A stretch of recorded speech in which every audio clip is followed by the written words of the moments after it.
여러분 안녕하십니까? 16개월 된 입양아 정인이를 폭행해 숨지게 한 혐의를 받는 양부모의 첫 재판이 오늘 열렸습니다. 검찰은 오늘 재판에서 양어머니 장모 씨의 주된 혐의를 학대치사에서 살인으로 변경했습니다. 지속적인 학대 끝에 숨진 게 아니라 여기에 더해서 바로 그날 이러다 정인이가 잘못될 수 있다는 걸 알면서도 발로 아이의 배를 강하게 밟아서 숨지게 했다는 겁니다. 먼저 공윤선 기자가 보도합니다. 정인이의 양엄마 장 씨를 태운 호송차가 법원 안으로 들어갑니다. 구속 2달여 만에 시작된 첫 재판. 푸른 수의를 입고 법정에 나온 장 씨는 고개를 푹 숙인 채 종종 울먹였습니다. 불구속 상태로 함께 재판을 받는 남편 안모 씨와 나란히 앉았지만 부부 사이엔 단 한마디도 오가지 않았습니다. 검찰은 곧바로 장 씨에 대한 공소장 변경을 신청했습니다.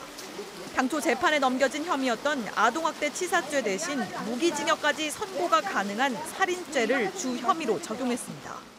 정인이를 숨지게 한 구체적 폭행 상황도 추가로 밝혔습니다. 정인이가 밥을 먹지 않자 정인이의 배를 수차례 때리고 발로 밟아 췌장을 파열시키는 등 사망에 이르게 했다는 겁니다. 가장 중요한 쟁점은 폭행의 고의성 여부. 검찰은 정인이가 숨질 수 있다는 걸 알면서도 장 씨가 폭행을 이어갔다고 주장했습니다. 법의학자와 부검의의 재감정 소견과 장 씨에 대한 심리 행동 분석 결과를 모두 검토한 결과라고 설명하면서 수사 과정에서 미리 검토하지 못해 아쉽고 송구하다고도 덧붙였습니다. 1시간 정도 진행된 첫 재판. 검찰이 장 씨의 구체적 폭행 혐의를 설명할 때마다 탄식을 내뱉던 방청객들은 법정을 나가는 장 씨를 향해 악마라며 비난했고 정인이를 살려내라고 소리치기도 했습니다. 다음 달 17일 두 번째 재판이 예정된 가운데 검찰은 일반 형사사건에선 이례적으로 많은 17명의 증인을 신청했습니다. MBC 뉴스 공유선입니다. 자, 그런데 양부모 측은 아이를 떨어뜨리긴 했지만 사망할 정도로 폭행한 적은 없다면서 혐의를 부인했습니다. 살인은 물론이고 상습적인 학대로 숨지게 한 혐의도 인정할 수 없다는 건데요. 앞으로 재판을 지켜보는 것도 꽤 고통스러울 것 같습니다. 이어서 강현섭 기자가 보도합니다. 정인이의 사망 원인에 대한 재감정 결과를 토대로 검찰은 사건 당일 아침 상황을 다시 구성했습니다. 검찰은 양엄마 장 씨가 정인이의 양팔을 강하게 흔들어 팔꿈치를 탈골시켰고 췌장이 끊어질 만큼 복부를 밟아 배 안에 600ml의 피가 가득 찬 채 숨지게 했다고 결론 내렸습니다. 장 씨는 전혀 다른 말로 반박합니다. 밥을 안 먹는 정인이에게 화가 나 평소보다 조금 더 세게 배와 등을 손으로 밀듯이 때렸고 양팔을 잡아 흔들다가 떨어뜨린 거라고 주장하고 있습니다. 밟은 건 인정하지 않습니다. 어떤 부분에서 인정하지 않으시는 거예요? 밟은 건 안 밟았으면 인정하지 못하는 것이죠. 정인이의 사망 가능성을 인식했는지를 두고도 입장은 정반대입니다. 검찰은 장 씨가 이미 심장이 멎은 정인이를 구급차가 아닌 택시를 불러 차분하게 병원에 데리고 간 점 등 전후 심리를 분석한 결과 사망 가능성을 알고 있던 걸로 봤습니다. 반면 장 씨는 살인에 고의가 없었고 숨질 줄도 몰랐다며 실수였다는 입장을 고수하고 있습니다. 알면서 일부러 때릴 것 같지는 않습니다. 근데 어떻게 사실 살인은 인정하겠습니다. 당연히 부인합니다. 사망 경위를 드러내는 직접적인 증거도 명백한 목격자도 없는 사건이다 보니 치열한 법정 공방은 불가피해 보입니다. 가령 이제 사람을 총으로 쏘면서 나는 이 사람이 죽을지를 몰랐다라고 하는 건 말이 안 되잖아요. 그래서 누구라 이 정도면 사람이 죽을 수 있다는 거를 인식할 수 있는 수준의 유형력을 가했다는 점이 인정이 된다면 이 비적 고의가 인정이 될 겁니다. 검찰이 구성한 폭행 경위가 지금까지 확보된 증거만으로 인정될지 또 장 씨가 정인이의 사망 가능성을 알고 있었을지가 살인죄 여부를 가를 것으로 보입니다. MBC 뉴스 강현섭입니다. 법원 앞에는 정인이의 참혹한 죽음을 애도하는 시민들이 몰려와 양부모를 강력하게 처벌해달라고 호소했습니다. 양 어머니가 타고 온 호송차를 가로막는가 하면 정인이를 외치면서 오열하기도 했습니다. 재판장 안팎의 상황을 이재민 기자가 취재했습니다.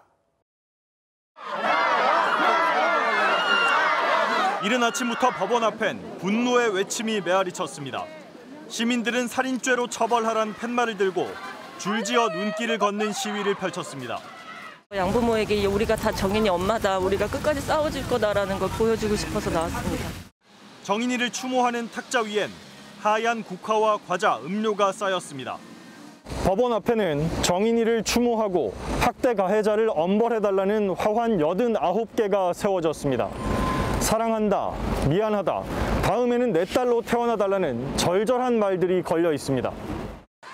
정인이를 학대한 양엄마, 장모 씨가 탄 호송 버스가 나타나자 애도는 분노로 바뀌었습니다.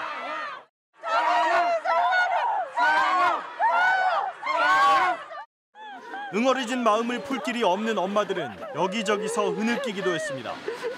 무면허 수술로 25살 아들 권대희 씨를 잃은 어머니도 나와 어떻게 해야 아이들을 지킬 수 있느냐며 오열했습니다. 얼마나 불쌍합니까. 내가 얘의 원수를 어떻게 갚아줘야 될지 모르겠어요. 정인이 고통이 우리 대희 고통인데. 법정에 들어가 재판을 볼 수 있는 사람은 51명. 하지만 방청권을 신청한 사람은 800명이 넘었습니다. 재판 중간 검찰이 살인죄를 적용했단 말이 전해지자 박수가 나오기도 했습니다.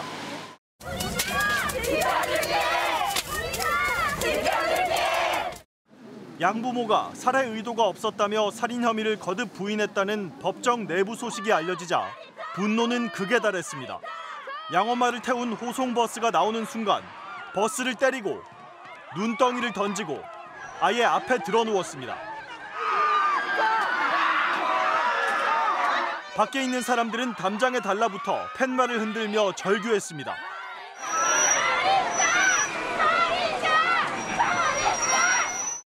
불구속 상태로 재판을 받는 양아빠 안모 씨는 취재진을 피해 아침 일찍 법원에 들어갔습니다.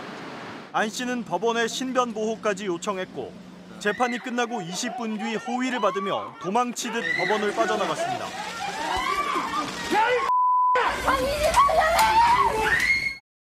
양아빠가 탄 차 역시 시민들의 거센 항의에 가로막혔습니다.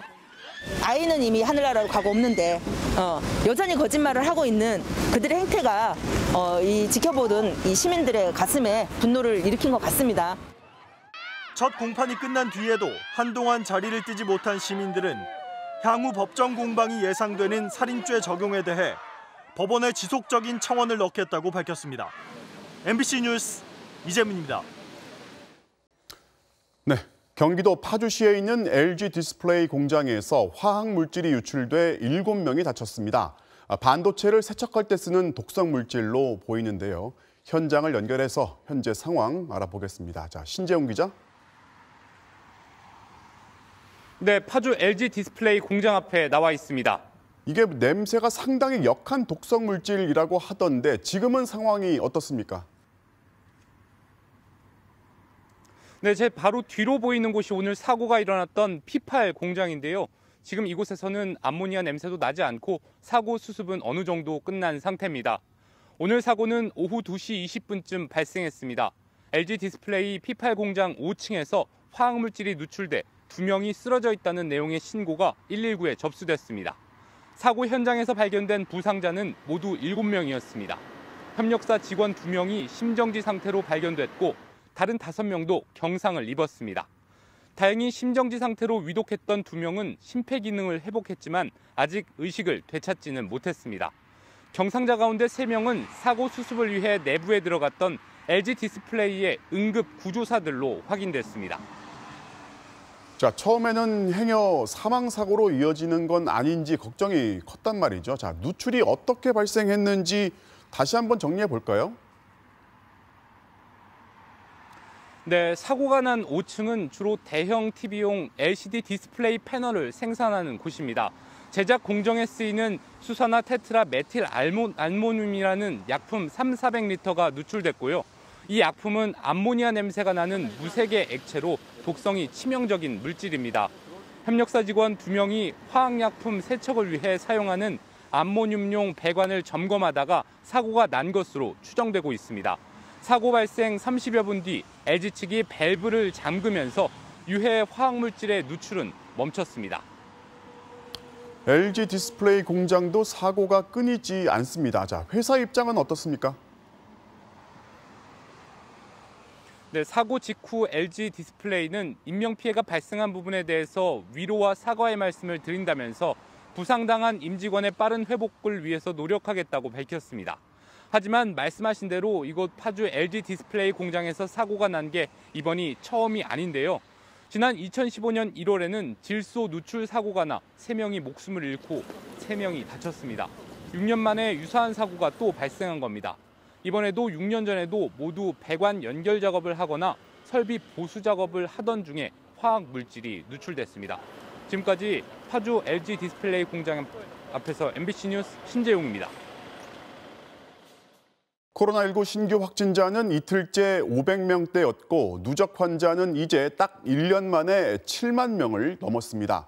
하루 1,000명 안팎을 오가던 작년 말에 비하면 확산세는 분명 주춤해졌지만 BTJ 열방센터 확진자가 오늘 하루에만 80명 넘게 발생하는 등 이 시한폭탄 같은 집단 감염의 불씨가 여전히 남아 있습니다.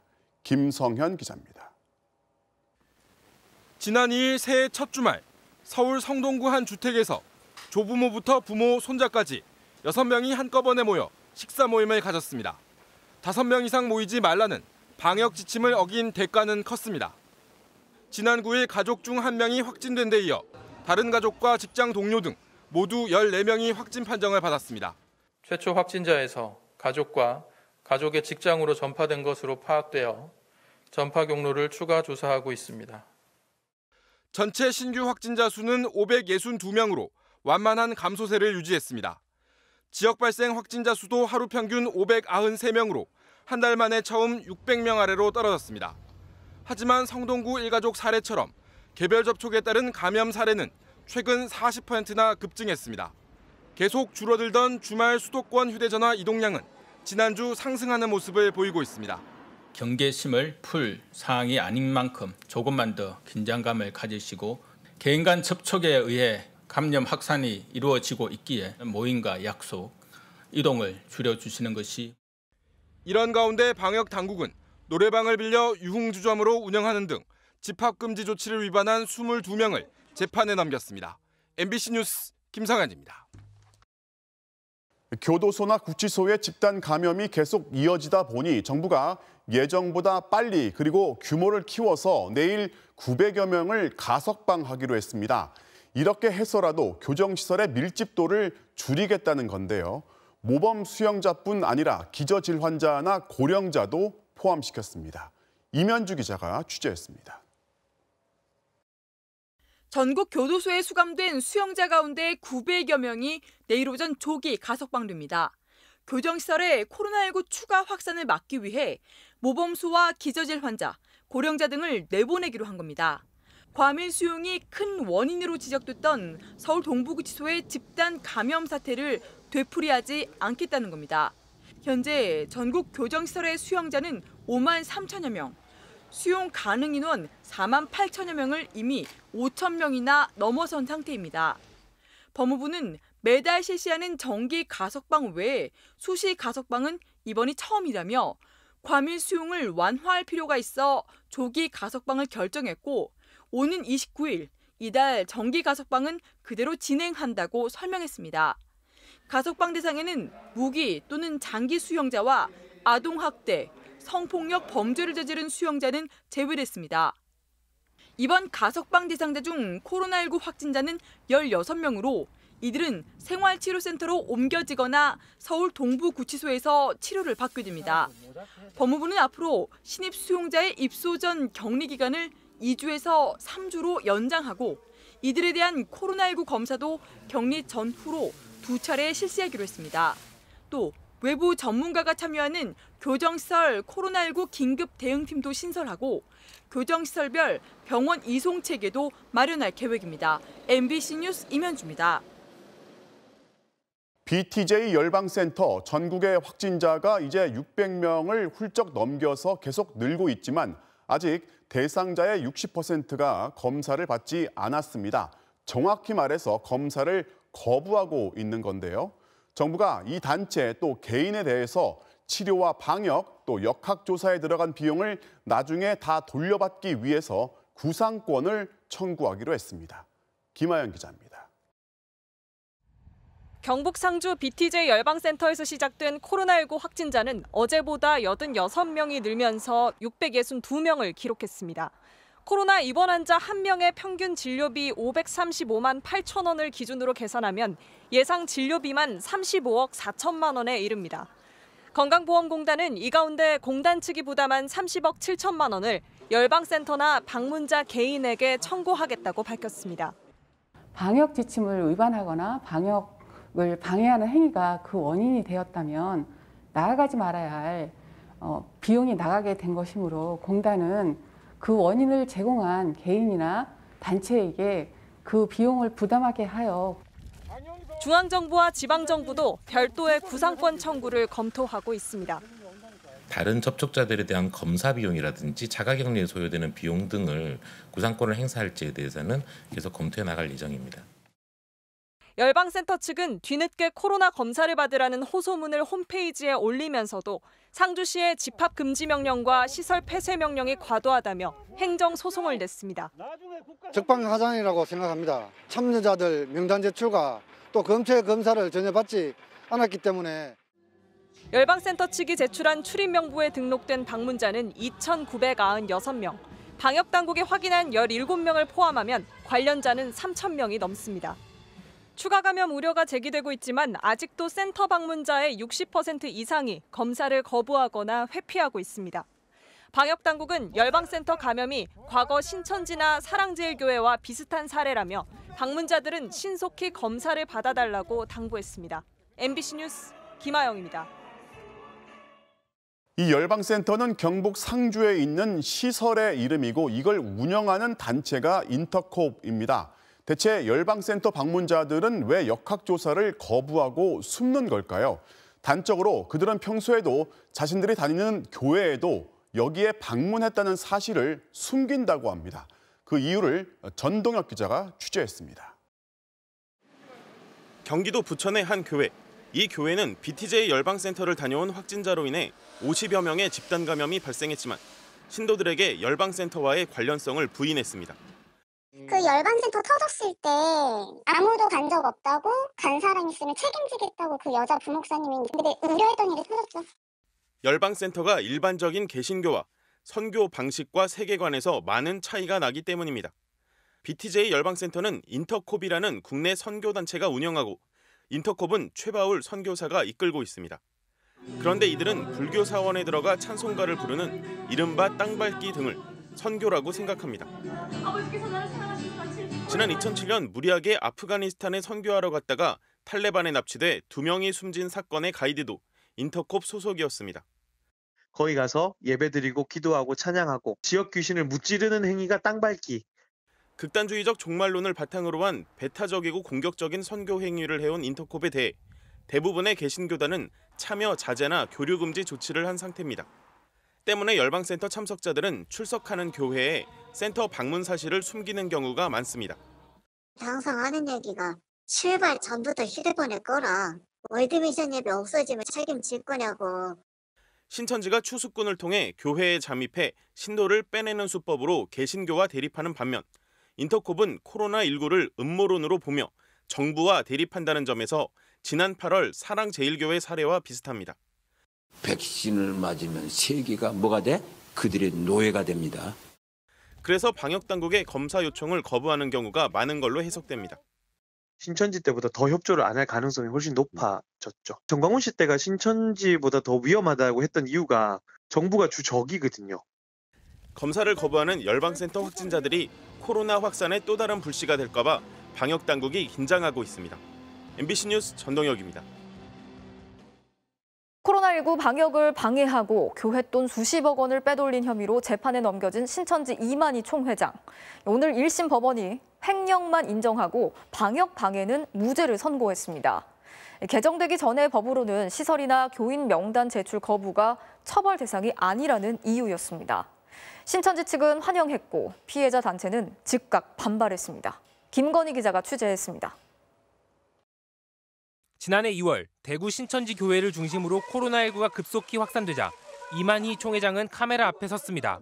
고의적인 것은 아니겠지만 많은 감염자가 나왔습니다. 그래도 최선의 노력을 했습니다. 하지만 시설 현황과 신도명단을 누락하거나 축소 제출한 혐의로 검찰은 지난해 8월 이 총회장을 구속해 재판에 넘겼습니다. 신천지 피해자들이 법원 앞에 모인 가운데 열린 1심 선고 공판. 수원지법 형사 11부는 이만희 총회장의 감염병 예방법 혐의에 대해 무죄를 선고했습니다. 재판부는 방역당국이 요구한 시설 현황과 교인 명단은 역학조사 자체가 아닌 준비 단계의 자료 수집이어서 일부 누락했더라도 방역 방해에 해당하지 않는다고 판결했습니다. 신천지 측이 신도 정보를 숨겼던 건 지난해 2월. 현재 감염병법은 자료 제출을 거부하면 처벌받도록 바뀌었지만 그 시점이 지난해 9월부터여서 이번 사건에 소급 적용할 수는 없다는 판단입니다. 다만 57억 원이 넘는 횡령 혐의는 유죄로 인정하고 징역 3년에 집행유예 4년을 선고했습니다. 신천지 측은 감염병 예방법 무죄 선고에 대해 환영의 뜻을 밝히면서 횡령죄 인정은 유감이라며 항소하겠다고 밝혔습니다. 반면 법원 밖에서 기다리던 신천지 피해자 단체는 강하게 반발했습니다.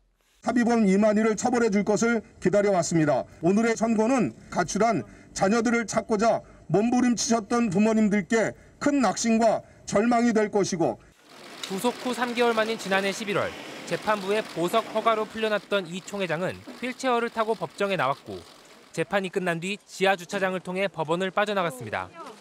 MBC 뉴스 김건희입니다. 경찰의 가혹 수사로 살인범 누명을 뒤집어 쓰고 10년이나 억울한 옥살이를 했다. 뒤늦게 재심을 통해 무죄를 받았던 이른바 약촌 오거리 사건. 이 법원이 국가가 이 피해자 측에 16억 원을 배상하라고 판결하면서 책임이 있는 경찰관과 검사에게도 일부 금액을 직접 부담하라고 꾸짖었습니다. 김정인 기자가 판결 내용 전해드리겠습니다. 지난 2000년 8월 15살 최모근은 택시기사가 살해된 직후 누군가 뛰어가는 걸 목격했습니다. 유일한 목격자로 경찰에 적극 협조했지만 범인을 못 잡은 경찰은 최군을 살인범으로 몰아갔습니다. 경찰서도 아닌 여관으로 끌려가 두들겨 맞은 최군은 결국 시비가 벌어져 자신이 택시기사를 숨지게 했다고 거짓으로 자백했습니다. 이렇게 시작된 옥살이가 10년, 소년이 청년이 되는 시간이었습니다. 그 사이 경찰이 진범을 잡고도 놓아주는 황당한 일까지 벌어졌습니다. 영장을 청구를 했는데 검찰에서 이유 없이 기각을 해버린 거죠. 이 사건을 덮어야만이 모든 것이 조용히 끝난다는 그런 생각으로 2010년 만기 출소한 최 씨는 2016년에야 재심에서 무죄를 선고받았고 검찰과 경찰은 그제야 놔줬던 진범을 다시 붙잡았습니다. 많은 분들이 도와주셨는데 그분들한테 너무 감사하고요. 지금보다 더 열심히 살겠습니다. 법원은 국가가 국민의 기본권을 지키긴커녕 무고한 시민에게 돌이킬 수 없는 피해를 줬다며 최 씨와 가족들에게 모두 16억 원을 배상하라고 판결했습니다. 특히 담당 경찰과 검사를 꾸짖으며 두 명이 함께 배상액의 20%를 부담하도록 했습니다. 재판부는 당시 경찰이 최 씨를 영장 없이 불법 구금해 사흘간 잠도 안 재우고 폭행했다며 과학적이지도 논리적이지도 않은 위법한 수사라고 질타했습니다. 또 검사가 진범을 제대로 수사하지 않아 진상이 장기간 은폐됐다고 비판했습니다. 경찰 같은 경우에는 여전히 최군이 진범이다라는 그 터무니없는 주장을 유감 표명은커녕 아직도 최군이 진범이다. 그리고 이미 지급된 형사보상금도 환수해야 된다라는 그런 말도 안 되는 주장을 했습니다. 뒤늦게 붙잡힌 진짜 범인은 3년 전 징역 15년이 확정됐습니다. 하지만 15살 소년을 살인범으로 만든 경찰관과 검사는 공소시효가 끝났다는 이유로 아무런 처벌을 받지 않았습니다. MBC 뉴스 김정인입니다. 지난해 코로나 충격으로 사라진 일자리가 IMF 외환위기 이후 22년 만에 가장 많았던 것으로 나타났습니다. 특히 3차 확산이 본격화된 지난달에는 최악의 고용 성적표가 나왔는데요. 문제는 올해도 나아질 희망이 잘 안 보인다는 겁니다. 김민창 기자가 취재했습니다. 중국인 단체 관광객을 상대로 관광 통역 안내사 일을 해온 조한경 씨. 코로나 이후 관광객이 끊기면서 사실상 실직 상태입니다.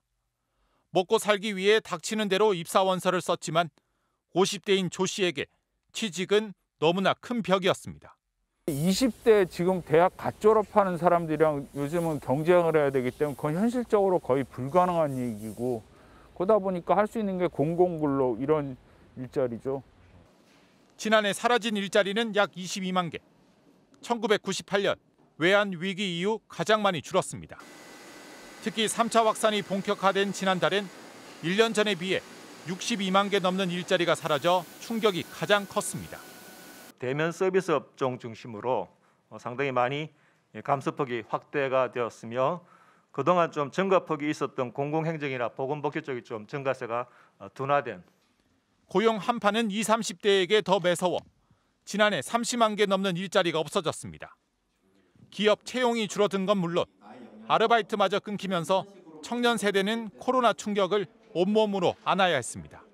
작년에 비해 한 2배 가까이 증가한 곳도 있고, 그래서 경쟁자는 훨씬 더 늘어나는 상황이고 채용 인원은 좀 더 줄어드는 상황인 게 확실히 느껴졌어요. 문제는 이런 고용 충격이 지난해로 끝이 아니라는 것. 정부는 코로나 확산세가 진정되지 않아 다음 달까지는 힘든 상황이 계속될 것으로 보고 있습니다. 일자리의 양극화도 심각합니다. 재택근무나 혹은 원격근무까지 가능한 양질의 일자리로 더 진입을 하게 되지만, 단순 노무나 임시 일용직은 기업들이 더 유연하게 고용하기 위해서는 관망을 하는 현상이 지속될 수밖에 없죠. 정부는 우선 올해 공공기관의 채용 인원의 45% 이상을 상반기에 뽑기로 했습니다. 고용 충격 완화를 위해 돈도 풀고 직접 고용도 늘리겠다는 계획이지만, 정부가 예상한 올해 전체 일자리의 증가수는 지난해 사라진 일자리의 70%에 불과해 혹독한 고용 한파는 한동안 계속될 전망입니다. MBC 뉴스 김민찬입니다. 작년부터 코스피가 무서운 기세로 상승하면서 요즘 모였다 하면 주식 얘기죠.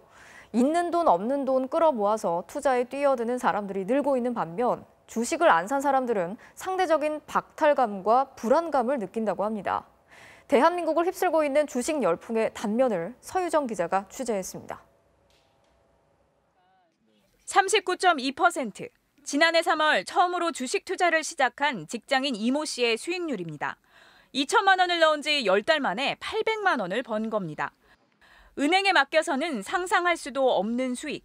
이 씨는 초등학생 아들, 딸에게도 은행 적금 대신 주식 계좌를 선물했습니다. 애들 건 했어요. 그래서 계좌가 다 있어요. 조금씩 모였을 때 걔네 계좌를 이렇게 하면서 제가 마음에 드는 것들을 사주고 있죠. 유학이라든가 제가 혹시 경제적으로 안 돼서 못 보내줄 수도 있는데 그 푼돈이라도 모아서 수익 내서 그런 거에 좀 도움이 됐으면. 대학 4학년인 박성민 씨도 아르바이트로 돈이 생길 때마다 주식을 한 주씩 사 모읍니다. 지금은 380만 원 정도 젊은 층들이 주식시장에 약간 간절한 마음으로 모이는 것 같아요. 우리나라에서 집을 산다는 게 쉬운 일이 아니잖아요. 지금은 돈을 최대한 아끼고 거기다 투자를 하려고 하고 있고요.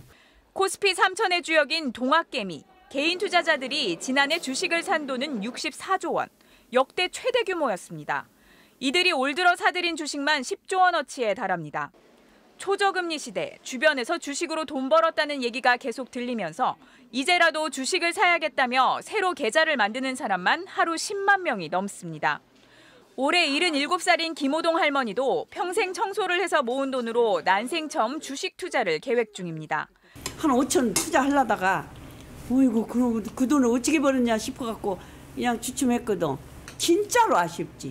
내려가면 좀 투자해볼 생각은 있어요. 젊은 층은 더 적극적입니다. 특히 40대 이상이 줄을 잃었던 과거와 달리 지난해 주요 증권사에서 새로 만든 주식 계좌 가운데 54%는 20, 30대 명이었습니다. 치솟는 자산 가격에 영원히 뒤처질지 모른다는 불안감이 이들을 증시로 내몰고 있습니다. 30, 40% 이상은 하고 있지 않나. 아무래도 돈을 벌 수 있는 기회 요소가 적어져서 그런 게 아닌가 싶다는 생각이 저는 들어요. 이런 분위기 속에 주식을 안 하는 사람들은 뭔가 손해를 보는 것 같은 박탈감이나 불안감을 느낀다고 호소합니다.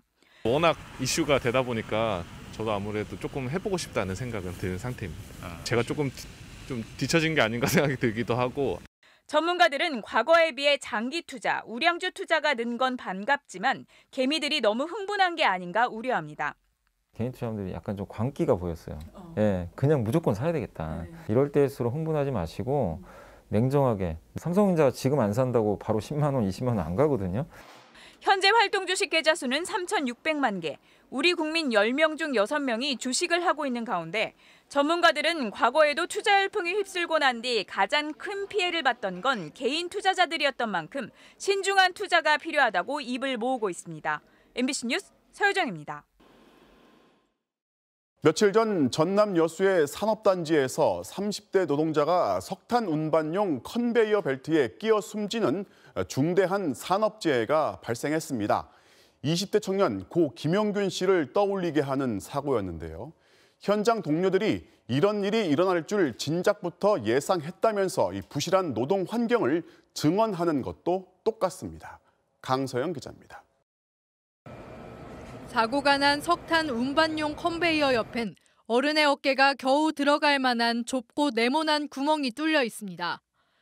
지난 10일 숨진 34살 A씨는 이 구멍을 통해 내부로 들어갔고 갑자기 컨베이어가 빠르게 작동하면서 변을 당했습니다. 저희들도 놀란 부분도 있었지만 여차하면 사람들이 이제 빨려 들어갈 수 있는 정도? 그 정도까지 속도로 들어가고 너무 위험하더라고요, 이게.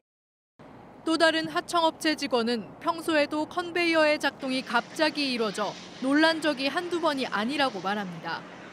미리 예고도 없었고 안전에 유의하라는 사측의 안내도 제대로 없었다는 겁니다. 사람이 위에 올라가서 작업을 하고 있고 옆에서 작업을 하고 있는 사람도 있었지만 돌아간다는 말도 없이 갑자기 돌아가더라고요. 고용노동부는 특히 이런 비좁고 위험한 공간에 직접 들어가도록 작업을 지시한 것 자체가 명백한 규정 위반이라고 보고 있습니다. 문제는 평소에도 하청업체 직원들이 수시로 컨베이어 내부로 직접 들어가 위험천만한 작업을 해왔다는 겁니다. 네. 석탄이라는 게 당연히 가루가 되고 깨지고 해서 항상 이물질이 끼는 것 같아요. 통상적으로 하던 일인 것 같아요. 저희가 봤을 때는. 이에 대해 원청업체인 금호 TNL은 컨베이어 안으로 들어가 작업하라고 지시하지 않았으며 사고 당시 A씨 등이 컨베이어 가동을 멈춰달라고 사전에 무전을 보낸 사실이 없었다고 해명했습니다. 하지만 노동계에선 비슷한 공정의 작업이 대부분의 사업장에서 버젓이 이루어지고 있다고 주장합니다. 처음 가보신 분들은 와, 이런 데서 어떻게 일을 하지? 지금도 김영균 노동자가 돌아가셨고 이번에 청년 노동자가 돌아가셨던 똑같은 환경이 전국 이 사업장에 다 있다는 거예요. 사고가 난 금호 TNL과 하청업체 모두 상시 근로자 50인 미만 기업. 최근 통과된 중대재해기업처벌법에 의해서도 앞으로 3년간 적용받지 않는 기업입니다. MBC 뉴스 강서영입니다. 미국 의회 중 하원이 트럼프 탄핵에 앞서 먼저 트럼프한테서 대통령 직무를 박탈시켜달라는 결의안을 통과시켰습니다. 여기에 공화당 내 주류에서도 이 탄핵에 찬성하는 기류가 확산하면서 트럼프는 갈수록 궁지에 몰리고 있습니다. 워싱턴 박성호 특파원이 보도합니다. 트럼프 축출의 첫 단계가 실행에 옮겨졌습니다. 하원은 트럼프 대통령의 직무를 박탈하는 수정 헌법을 발동하라고 펜스 부통령에게 촉구하는 결의안을 통과시켰습니다. The president's actions demonstrate his absolute inability to discharge the most basic and fundamental powers and duties of his office. 펜스 부통령은 거부 의사를 밝혔습니다. 민주당은 탄핵안 표결에 착수하기로 했는데 공화당의 이탈표가 잇따르고 있습니다. 공화당 내 하원 서열 3위이자 체니 전 부통령의 딸인 리즈 체니를 비롯해 하원 의원 3명이 탄핵안에 찬성표를 던지겠다고 공개 선언했습니다. All indications are that the president has become unmoored, not just from his duty, nor even his oath, but from reality itself. 케빈 메카시 하원 원내대표도 트럼프 대통령에게 사임을 요구해야 하는지 공화당 의원들한테 의견을 물은 것으로 전해졌습니다. 게다가 미치 매코넬 상원 원내대표마저 트럼프가 탄핵당할 위법 행위를 저질렀다고 여긴다는 보도가 잇따르고 있습니다. 공화당 지도부의 기류가 달라지면서 상원에서도 탄핵안이 가결될 가능성도 배제할 수 없게 됐습니다. 더욱 궁지에 몰린 트럼프 대통령은 탄핵은 사기이자 마녀 사냥이라면서 내란 선동 책임을 부정했습니다. It's been analyzed and people thought that what I said was totally appropriate and everybody to the T thought it was totally appropriate. 비상사태가 선포된 워싱턴 DC의 경비는 더욱 삼엄해지고 있습니다. 앞으로 일주일 동안 워싱턴의 주요 도로는 이렇게 다 차단이 됩니다. 그리고 도로 양옆엔 철제 울타리가 벽을 쳐놓는 상태가 되는데 이 안쪽에 검문소와 금속 탐지용 검색대가 설치되는 겁니다. 바이든의 취임식 날 무장 세력 4천 명이 의회를 포위하는 계획을 논의 중이며 무장 테러를 위해 교전 수칙을 마련했다는 첩보도 당국에 포착됐습니다. 워싱턴에서 MBC 뉴스 박성호입니다. 서울의 한 주택에서 전기장판 과열로 추정되는 화재가 발생했는데 혼자 살던 50대 남성이 숨진 채 발견됐습니다. 한쪽 다리를 거의 사용하지 못하는 장애가 있었는데 미처 불길에서 빠져나오지 못한 것으로 보입니다. 남효정 기자가 취재했습니다. 아침 8시 반쯤 서울 동대문구의 한 연립주택. 살짝 열린 3층 집 창문 틈으로 회색 연기가 솟구쳐 오릅니다. 물이 흥건한 바닥에 새카맣게 그을린 천장. 유리창은 깨졌습니다. 전기장판은 불에 타다 한쪽 귀퉁이만 남아 형체를 알아볼 수도 없습니다. 큰 불을 잡은 소방관들이 거실에서 남성을 발견했는데 이미 숨진 뒤였습니다.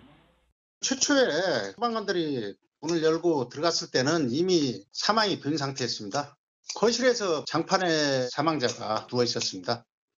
숨진 사람은 이 집에 혼자 살던 59살 최모 씨.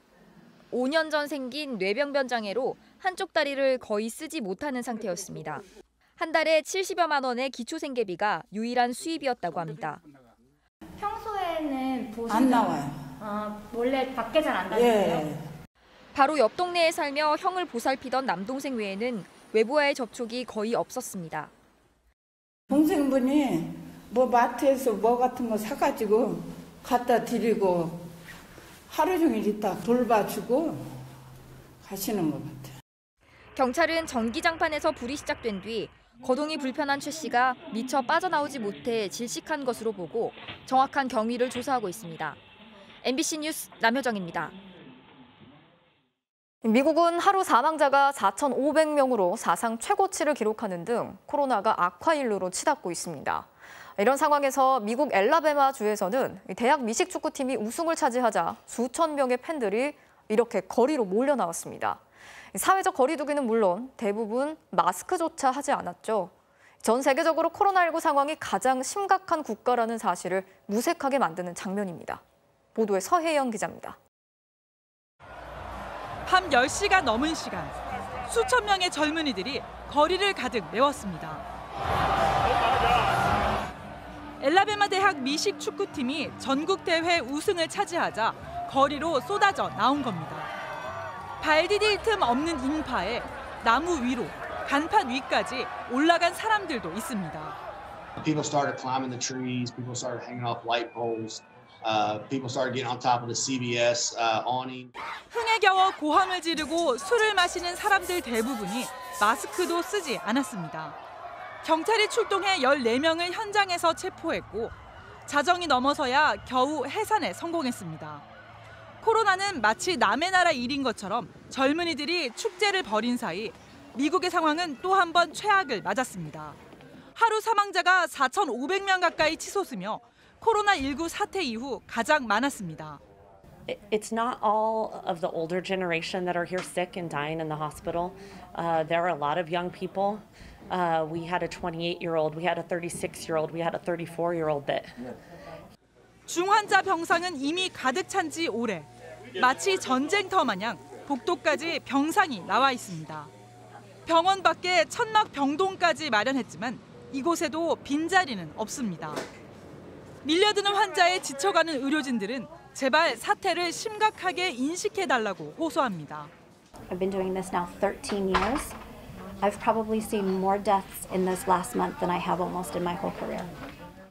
미국 정부는 오는 26일부터 입국자들에게 출발 3일 전 코로나19 음성 확인서를 요구하기로 했습니다.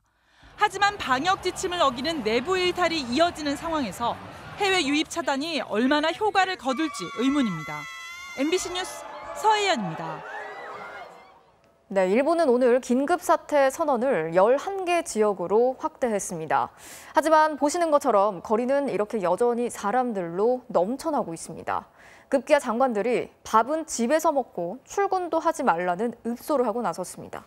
도쿄 고현승 특파원이 취재했습니다. 지난해 4월 긴급 사태 선언 뒤 도쿄의 모습입니다. 시부야역 광장은 인적이 끊겼고 최대 쇼핑가 긴자 거리도 썰렁합니다. 하지만 다시 긴급 사태가 발령된 지난주 거리 풍경은 완전히 달라졌습니다. 휴대폰 위치 정보 집계로는 이동 인구가 4배 넘게 늘었습니다.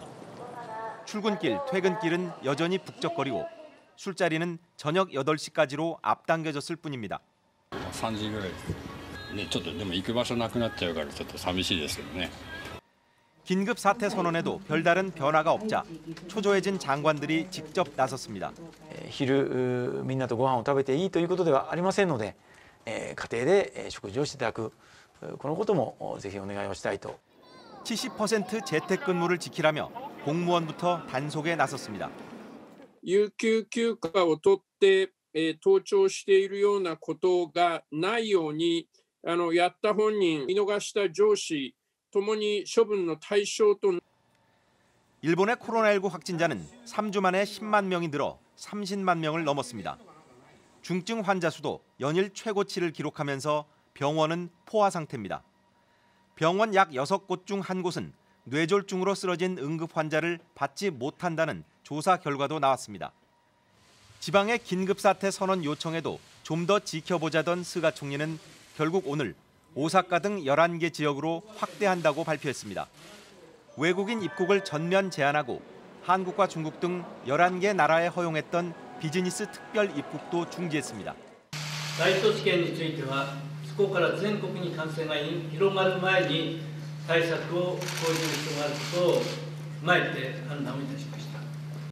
하지만 여전히 경기 회복에 미련을 둔 제한적 방역으론 조기 수습이 어려울 거란 비판이 많습니다. NHK 여론조사에서도 처음으로 스가 정권에 대한 부정 여론이 긍정 여론을 앞질렀습니다. 도쿄에서 MBC 뉴스 고현승입니다. 계속되는 산발적인 감염 확산에 긴장하고 있는 중국은 곧 시작되는 춘절 대이동이 큰 걱정입니다. 급기야 중국 정부는 고향에 가지 말고 근무지에서 연휴를 보내도록 하라는 긴급 통지문을 내렸습니다. 귀향을 막기 위한 다양한 보상책까지 내놨는데요. 베이징 김희용 특파원이 전해드리겠습니다. 중국 저장성에 있는 전자회사 관리자가 돌아다니면서 일일이 춘절 기간 귀향 여부를 묻습니다.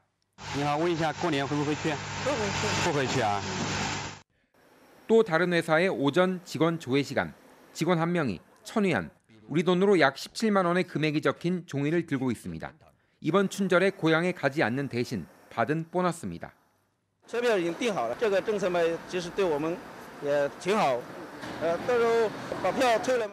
저장성은 전체 인구의 3분의 1인 2천만 명 정도가 다른 지방에서 온 노동자들인데 이처럼 귀향을 포기하면 보너스를 지급하는 기업이 늘고 있습니다.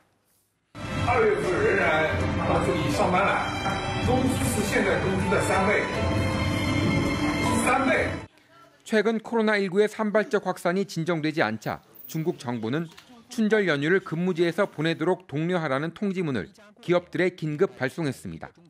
1년을 기다려온 춘절 연휴를 포기시켜야 하는 만큼 다양한 유인책이 나오고 있습니다. 我们的生活区来自于我们的食堂是24小时热水，还有菜品的供应，还有我们的物业管理的保安。 소비 쿠폰이나 지역 대중교통과 관광지 입장 무료, 휴대폰 데이터 사용권도 있습니다. 심지어 집을 살 수 있는 자격을 얻기 위한 점수를 주거나 자녀의 대입 시험에 유리한 마일리지를 부여하는 지방 정부까지 생겼습니다. 肯定小孩也要跟在身边的，比如说上学呀。假如自己以后有能力能够在这边买房的话，那确实也是一个很好的。 허베이성을 중심으로 감염자가 급증하며 봉쇄 지역이 확산되고 있는 중국은 오늘 올해 들어 처음으로 본토 신규 확진자가 100명을 넘어섰습니다. 수도 유입은 어떻게든 막겠다는 베이징 당국도 가급적 떠나지 말라는 지시를 내렸고 곧 귀향 포기에 대한 혜택도 내놓을 예정입니다. 보상에 대한 기대도 기대지만 베이징에서 나가긴 쉬워도 다시 들어오기는 쉽지 않을 거란 말들도 돌고 있어서 이래저래 이번 춘절 풍경은 예년 같진 않을 전망입니다. 베이징에서 MBC 뉴스 김희용입니다. SK텔레콤이 기존 요금보다 30% 저렴한 5G 요금제를 모레 출시할 예정입니다. KT와 LG U+ 같은 경쟁 업체들도 가격을 낮춘 요금제를 내놓기로 하면서 통신비 부담이 줄어들 것으로 기대되고 있습니다. 정진욱 기자가 자세히 알아봤습니다. 코로나19로 어려워진 살림살이에 통신비는 적지 않은 부담입니다. 아니 뭐 아무래도 가격이 너무 비싸가지고 가족 다 하면 10만 원, 20만 원 넘어갔거든요. 특히 5G 서비스가 도입되면서 요금이 또 올라 부담은 더 커졌습니다. 데이터나 이런 건 되게 많아서 좋은데 조금 비싸다는. 정치권을 비롯해 각계에서 비싼 통신 요금을 잇따라 문제 삼자 SK텔레콤은 지난달 기존보다 저렴한 요금제를 내놨습니다. 과기부가 오늘 승인한 새 요금제에 따르면 기존의 5만 5천 원은 3만 8천 원으로 7만 5천 원은 5만 2천 원으로 내려가고 9만 원에 가깝던 데이터 무제한 요금제도 6만 원대로 낮아집니다. 모두 기존보다 30% 저렴합니다. 다만 개통은 대리점을 이용할 수 없고 온라인에서 직접 해야 합니다. 지금은 요금 할인을 받으려면 최소 1년 이상의 사용 약정을 해야 하는데 새 요금제는 이런 약정 요금과 비교해도 3, 4천 원 정도 저렴합니다. 약정 같은 거는 솔직히 없었으면 좋겠어요. 왜냐면 그거 있으면 중간에 뭐 핸드폰 바꾸고 싶고 통신사 바꾸고 싶어도 위약금 물어야 되잖아요. KT와 LG U+ 등도 곧 비슷한 중저가 요금제를 내놓기로 한 가운데 통신 3사가 알뜰폰 사업자에게 빌려주는 통신망 사용료를 깎아주기로 함에 따라 알뜰폰 요금도 더 저렴해질 전망입니다. 다만 통신사들이 대리점에 별도 할인을 제공하거나 새 스마트폰에 단말기 지원금을 불법 지급할 경우엔 새 요금제 효과가 사라질 수 있는 만큼 정부는 감시 감독을 강화할 방침입니다. MBC 뉴스 정준익입니다. 5년 만에 열린 북한 노동당 대회가 8일 만인 어제 마무리됐습니다. 관심을 끌었던 대미, 대남 발언은 나오지 않았고 눈에 띄는 새 전략 노선도 없었습니다. 대신 여동생인 김여정 부부장을 내세워서 남측을 특급 머저리라는 거친 말로 비난했습니다. 그 이유를 나세훈 기자가 전해드리겠습니다. 김정은 위원장은 결론 발언에서 이번 당대회를 3가지 단어로 요약했습니다. 전당이 이민 위천, 일심 단결, 자력갱생을 다시 깊이 새기고 더 높이 들고 나갈 것을 요구하고 있습니다. 외부 도움 없이 경제를 향상시키는 데 집중하겠다는 겁니다. 내부 다지기에 방점을 둔 듯 경제 핵 병진 정책 같은 새로운 전략 노선은 제시되지 않았습니다. 새로 들어서는 미국 바이든 행정부를 먼저 자극하지는 않겠다는 뜻으로 풀이됩니다. 이번에 대남 총괄인 여동생 김여정 부부장과 최선희 외무성 제1부상 등 대미 라인을 강등시킨 것도 역시 북한 정책 순위에서 한동안 대남, 대미 협상을 뒤로 하겠다는 의중으로 해석됩니다. 상대의 입장에 따라서 내 입장도 정리하겠다는 상당히 가변적인 대응론을 펼친 거예요. 바이든 정부가 도대체 어떤 대북 정책을 펼칠지 불확실하고. 하지만 미국과는 달리 우리 정부를 향해선 여동생 김여정을 내세워 거친 언사로 비난했습니다. 심야에 열병식을 연 정황이 포착됐다는 합참의 통상적인 발표를 남의 집 경축 행사를 정밀 추적한다며 세계적으로 둘째로 가라면 섭섭해할 특등 머저리들이라고 했습니다. 남쪽이 쉽게 변하지 않을 것이라는 전제를 깔려 있는 것 같아요. 그런 상태에서 남쪽에 대해서 호의적으로 할 이유도 없고. 역사상 두 번째로 긴 8일간 열린 이번 당대회에는 김정은 위원장을 당 총비서로 추대하며 집권 2기의 시작을 알렸습니다. 하지만 처음으로 새 전략 노선을 제시하지 못하면서 코로나와 대북 제재에 갇힌 북한의 현실을 드러내기도 했습니다. MBC 뉴스 나세웅입니다. 이어서 오늘 이 뉴스 전해드리겠습니다. 코로나19로 취업난에 시달리는 청년들이 늘고 있죠. 그러다 보니 취업 스트레스를 엉뚱한 곳에 표출하는 일까지 일어났습니다. 한 남성이 있는 힘껏 돌을 던집니다. 돌을 투척한 곳은 바로 부산의 한 성당 앞마당에 있는 정무 마리아상. 남성은 큼지막한 돌만 남긴 채 유유히 사라졌습니다. 정무 마리아상이 크게 훼손됐습니다. 왼쪽 팔과 허리 부분이 깨지고 금이 간 상태. 도대체 누가 왜 이런 일을 한 걸까요? 사건 발생 닷새 만에 용의자가 경찰에 붙잡혔습니다. 피해를 입은 성당과는 아무 관련이 없는 20대 남성. 대학 졸업 후 여러 곳에 취업을 시도했지만 뜻대로 되지 않았습니다. 사건 당일에도 면접을 보고 집으로 돌아가는 길이었는데요. 타 지역에서 취업을 하려고 왔다가 또 불합격 할 것 같은 마음이 있었나 봅니다. 자책도 되고 상황이 또 화가 나고 눈앞에 보이는 성당에 들어가 취업 스트레스를 푼 겁니다. 교회 틈탑이 보였고 무작정 화난 상태에서 아마 거길 찾아간 것 같습니다. 콘크리트성 돌조각을 주워갖고 뭐 마리아성을 향해서 이래 던져서 부발적으로 전폭되지 않았나요? 이 청년은 이런 사실을 모두 시인했습니다. 그리고 성당을 방문해 용서를 구하겠다고 밝혔습니다. 이 소식을 들은 성당 측은 코로나19에 취업난까지 겹쳐 힘들지 않았겠냐며 안타까워한 것으로 알려졌습니다. 경찰은 이 청년을 특수재물손괴 혐의로 불구속 입건했습니다.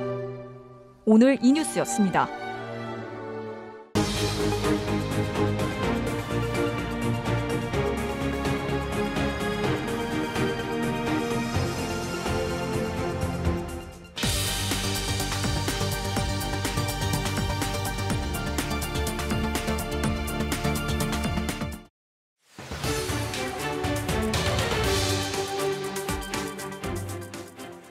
정부가 추진하는 그린 뉴딜이 본격화되면서 재생에너지의 핵심인 태양광 발전이 빠르게 늘고 있습니다. 지난해 역대 최대 폭으로 태양광이 급증한 데 이어서 올해도 신기록을 경신할 전망입니다. 태양광으로 우리나라가 탄소 중독에서 탈출할 수 있을지 김민욱, 김미희 두 기자가 집중 취재했습니다. 바다를 가로지르는 다리 4개를 건너야 닿을 수 있는 전라남도 신안군 안좌도. 이 섬의 서쪽 넓은 간척지에 커다란 태양광 발전소가 들어섰습니다. 태양광 모듈 24만여 장이 설치됐고 발전 용량은 96메가와트에 달합니다. 국내에서 5손가락 안에 드는 대형 발전소입니다. 지난달부터 가동을 시작한 이 발전소는 1년 동안 4만 가구가 사용할 전기를 생산할 수 있습니다. 지금도 크지만 앞으로 3배 이상 더 커져 발전 용량이 300메가와트에 달할 것으로 보입니다. 태양광 발전소에 투자한 주민들은 3월부터 돈도 벌게 됩니다. 매달 최대 40만 원을 받습니다. 40억 원 정도 매년 수익이 발생이 됩니다. 그러면은 그것을 안좌 주민분들에게 골고루 14만 원에서 많게는 42만 원까지 매달 지급이 되는 그런 방식이 되겠습니다. 안좌도에서 60km가량 북쪽으로 가면 전남 영광군 백수읍이 나옵니다. 이곳에도 지난 11월 대규모 태양광 발전소가 가동에 들어갔습니다. 지금 시점에서 국내 최대 규모의 위용입니다. 영광 태양광 발전소는 문을 닫은 염전 부지 위에 세워졌습니다. 30만 평이 넘는 염전이 98메가와트의 전기를 생산하는 발전소로 탈바꿈했습니다.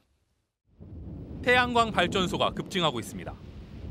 작년에만 5만 3천여 곳에 태양광 발전 설비가 설치됐습니다. 발전 시설 용량으로는 4,100메가와트, 화력 발전소 4기 용량입니다. 역대 최대 증가인데 올해는 이보다 더 많은 태양광 발전소가 들어서 신기록을 경신할 전망입니다. 이렇게 많은 태양광 발전소를 지으려면 넓은 땅이 필요합니다. 서남 해안의 경우 간척지와 폐염전을 주로 활용하지만 내륙에서는 호수나 저수지 위에 대규모 발전소가 들어서고 있습니다. 충주어 선착장에서 배를 타고 10여 분 남짓. 수면 위에 떠 있는 태양광 모듈이 눈에 들어옵니다. 수상 태양광 발전소입니다. 충주에 설치된 이 발전소의 크기는 축구장 3개와 맞먹습니다. 올해 말에는 경남 합천댐에 국내 최대 규모의 수상 태양광 발전소가 들어설 계획입니다. 14배 정도 큰 규모로 경남 합천댐에 주민 참여형 사업이 금년 말 준공을 목표로 진행되고 있습니다. 태양광 발전 확대는 최근 정부가 선언한 2050년 탄소 중립 계획에서 핵심 중 하나로 지목됩니다. 정부는 현재 28.1%인 석탄 발전 비중을 2034년까지 15%로 줄이고 태양광과 풍력 등 신재생에너지를 40%로 확 늘릴 계획입니다. 신재생에너지 중 태양광 비중이 가장 큽니다. 정부는 태양광을 통해 환경뿐 아니라 새로운 수출 산업과 일자리까지 만들 수 있다고 말합니다. 전문가들은 그 이유로 국내 태양광 발전 기술이 세계 최고 수준이라는 점을 들고 있습니다. 우리나라는 셀 모듈의 세계 2위 생산 국가입니다. 이 때문에 미국, 독일, 일본과 같은 주로 선진국 태양광 시장에서 우리나라 기업들이 점유율 1위를 차지하게 됐습니다. 우리나라는 그런 면에서 경쟁력을 가지고 산업화 역량을 가지고 있다고 볼 수 있고요. 태양광의 가격은 빠르게 내려가고 있습니다. 발전소를 운영하는 기간 동안 설치 비용과 환경 비용, 폐기 비용 등을 고려한 총 비용 계산에서는 곧 태양광이 석탄 화력보다 싸질 거란 전망입니다. 5년간 30% 이상 하락을 했고요. 우리나라도 2024년 전후가 되면 태양광 발전원가가 석탄보다 저렴해질 수 있을 것으로 전망하고 있습니다. 이제 태양광 발전소를 많이 짓기만 하면 되는 걸까요? 태양광 발전소로 인한 갈등과 논란은 무엇인지, 그리고 어떻게 극복해야 하는지 이어서 김미희 기자가 취재했습니다.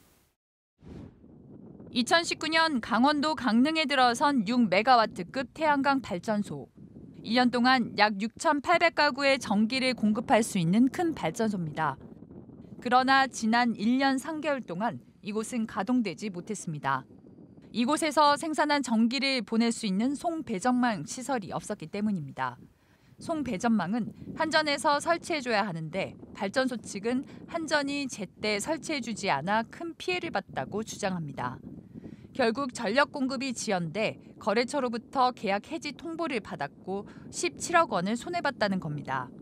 실제로 1년 동안 이 전기는 발생을 하고 있는데 저희가 쓰지를 못하고 공중으로 날린 꼴이 되는 겁니다. 태양광 발전소를 지어도 전기를 생산할 수 없는 시설이 늘고 있습니다. 지난 5년간 송배전망 설치를 요청한 태양광 발전소 8만 8천여 곳 중 3만 2천여 곳이 아직 설치를 기다리고 있습니다.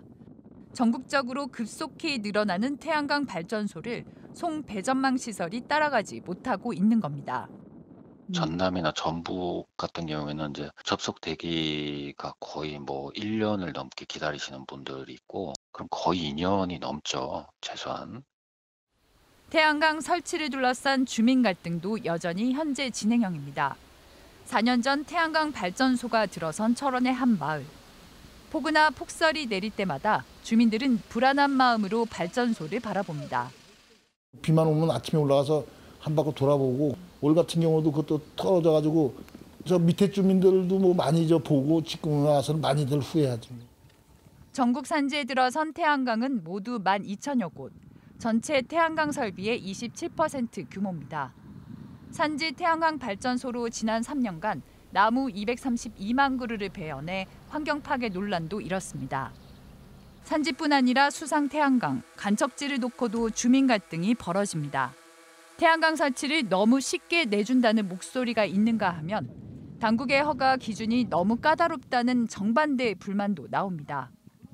핵심이 제가 볼 땐 두 가지입니다. 첫째는 주민 참여, 그리고 또는 이제 주민 주도형으로 재생에너지 사업을 추진하는 것. 그다음 두 번째는 이익 공유형입니다. 전문가들은 신안군의 사례에 주목하고 있습니다. 전국에서 최초로 태양광 개발에서 나오는 이익을 주민들과 공유하는 조례를 만들었기 때문입니다. 주민들의 인식도 크게 바뀌었습니다.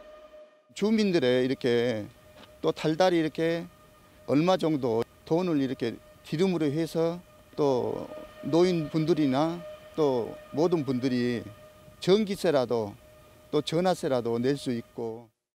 논란과 갈등을 넘어 태양광 발전이 에너지 전환의 열쇠가 될 수 있도록 머리를 맞댈 시점입니다. MBC 뉴스 김미희입니다.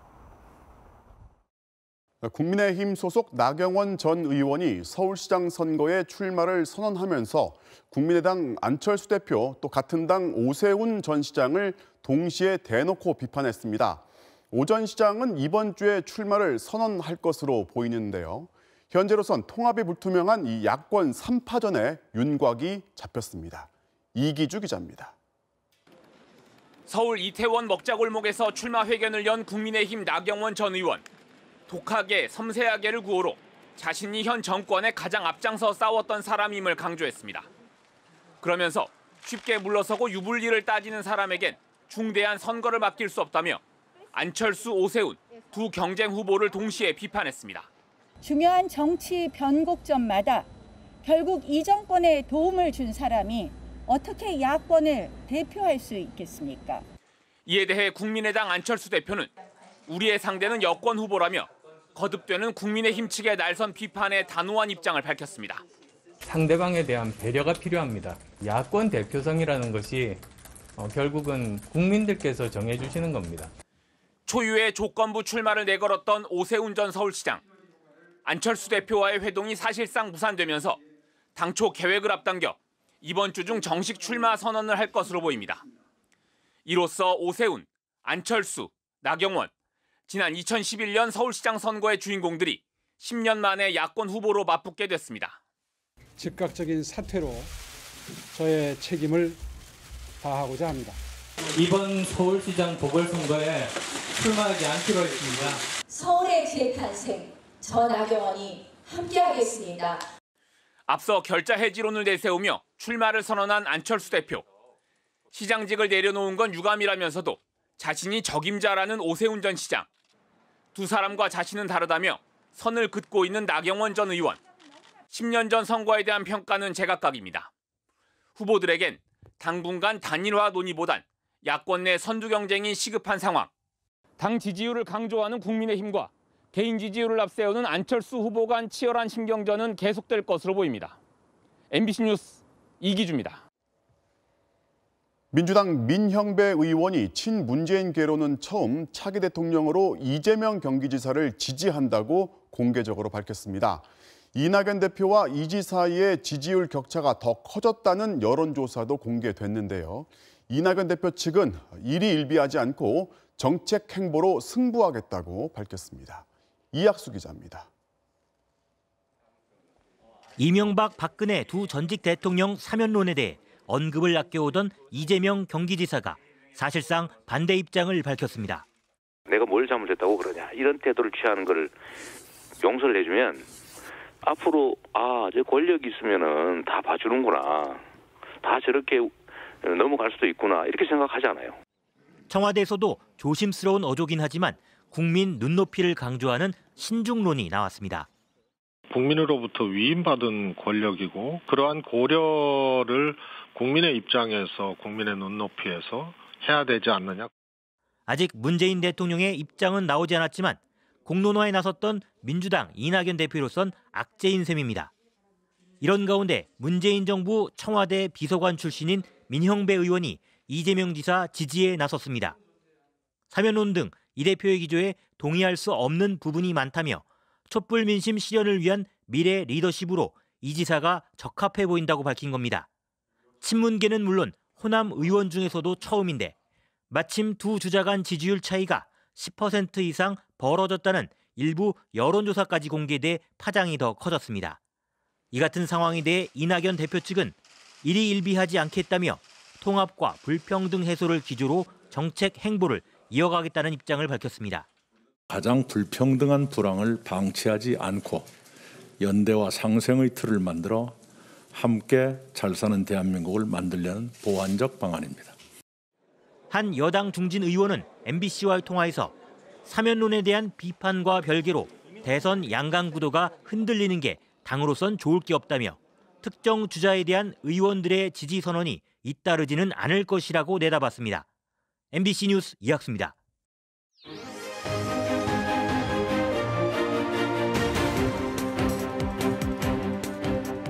정치적 참견 시점, 오늘도 정치팀 김재영 기자와 함께 하겠습니다. 자, 오늘 준비한 소식 보겠습니다.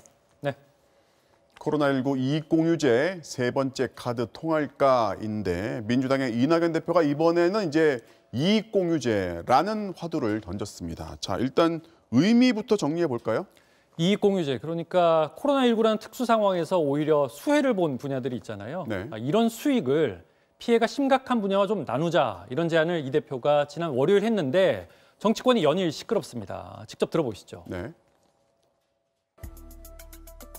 코로나로 많은 이득을 얻는 업종이 피해가 큰 쪽을 돕는 인간의 고통 분담 같은 것이 필요합니다.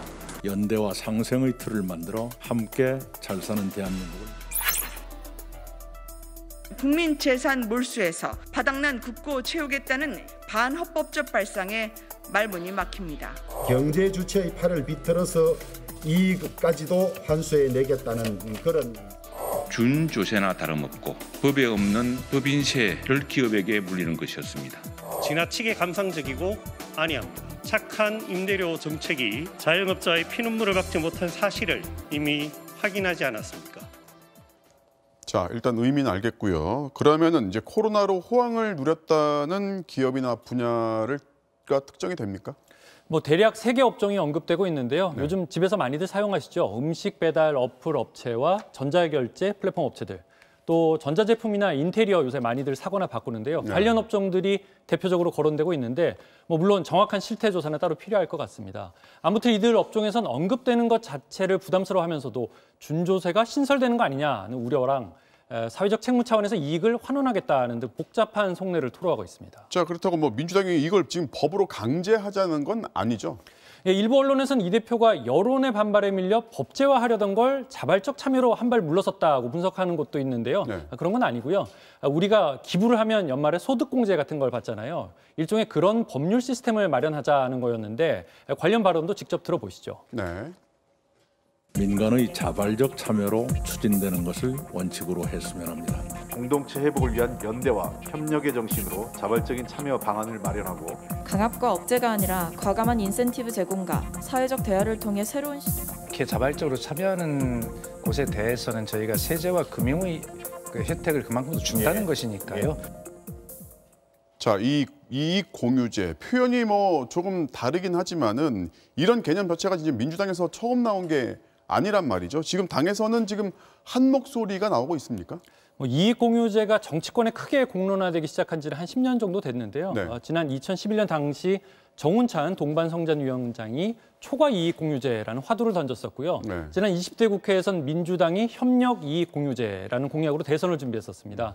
이번엔 이낙연 대표의 코로나 이익공유제까지 시대나 환경에 따라 조금씩 변해오다 보니까 의원들 저마다 방점을 찍는 부분이 조금 다른 것 같고요. 결론적으로는 양극화된 분화, 이익의 재분배란 맥락은 같다 보니까 아예 이참에 좀 더 적극적인 제도를 만들자는 의견도 범여권을 중심으로 나오고 있습니다. 직접 들어보시죠.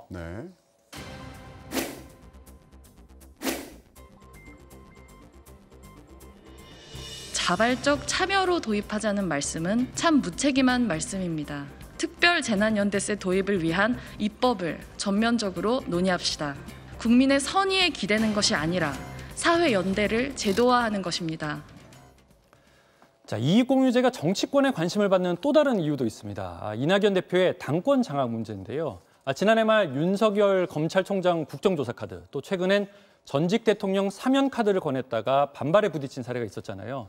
이 대표 측은 모두 대통령의 부담을 덜어주기 위한 선제적 조치였다고 설명하고 있지만 그렇게 보지 않는 당내 여론도 상당합니다. 그렇다 보니 이번 이익공유제가 어떻게 결론 날지 정치권의 관심이 모아지고 있는 겁니다. 자, 당 대표로서 세 번째로 던진 주요 화두가 이제 이익공유제인데, 자, 과연 이 대표에게 어떻게 작용할지 지켜봐야겠습니다. 자, 오늘은 여기까지 듣겠습니다. 지금까지 김재영 기자였습니다. 미용사들이 축구 선수에게 화날 일이 있을까요? 독일 미용사들은 화가 단단히 났다고 합니다. 코로나19 재확산으로 봉쇄 조치가 내려진 독일. 미용실 영업이 중단된 지도 거의 한 달째입니다. 그래서 요즘 분데스리가엔 치렁치렁한 머리와 덥수룩한 수염에 머리를 묶고 헤어밴드를 한 선수도 있습니다. 그런데 그렇지 않은 선수들도 있어요. 너무 깔끔하게 정리된 데다 최신 유행하는 헤어스타일까지 딱 봐도 전문가의 손길이 느껴지죠. 이게 바로 문제가 됐습니다. TV로 이를 지켜본 독일 미용사들이 독일 축구협회에 공식 항의를 하고 나선 건데요. 미용실 문 다 닫았는데 대체 어디서 머리를 했냐는 겁니다. 독일 미용사협회는 SNS를 통해 최근 선수들의 헤어스타일은 전문 디자이너들만 할 수 있는 작업이라며 일부 선수들이 미용사들을 따로 집으로 불러 머리를 손질하면서 코로나 방역 규칙을 어기고 있다고 지적했습니다.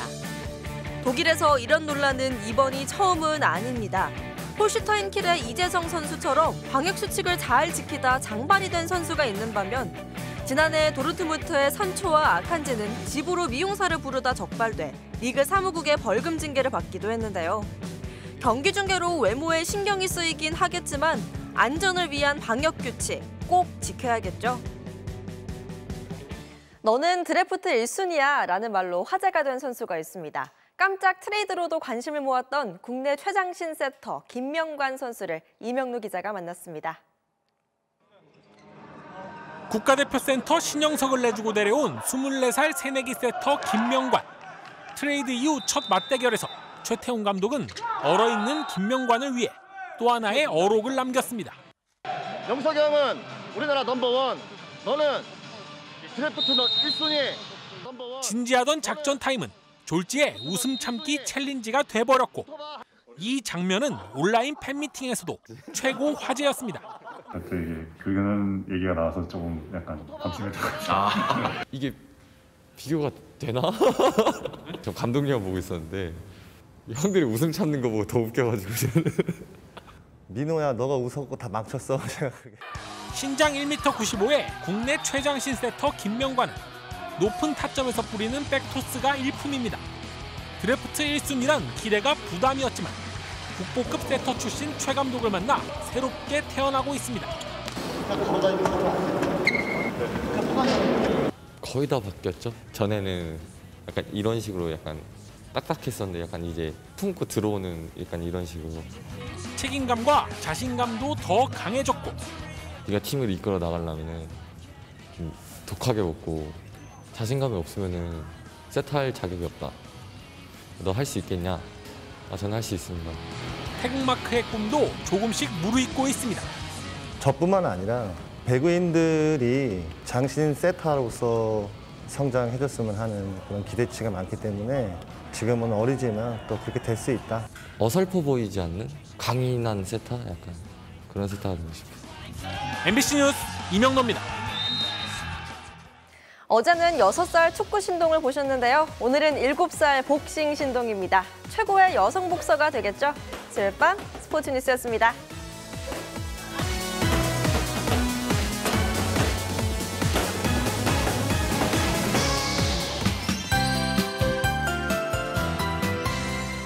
한파가 풀리자마자 미세먼지와 황사가 기승을 부리고 있습니다. 올 들어 처음으로 서울 등 전국 곳곳에 황사가 관측되고 있는데요. 이 시각 서울 서초구의 농도가 117 마이크로그램으로 나쁨 수준을 보이고 있고요.